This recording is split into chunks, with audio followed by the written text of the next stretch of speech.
How to connect ChatGPT to Canva.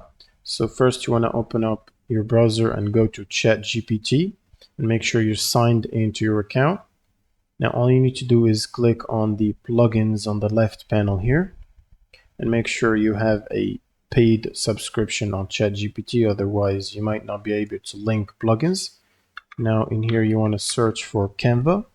You should find the Canva plugin, click on the plus button next to it, and this should basically redirect you to the Canva page where you will need to sign in with your Google account or your Canva account to link it, and then make sure to allow it and give it permissions. Now once you're authorized, it should take you back to ChatGPT page, and now Canva is linked or connected to ChatGPT.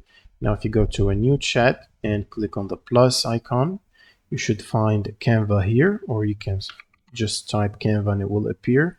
Click on it and type your prompt for Canva.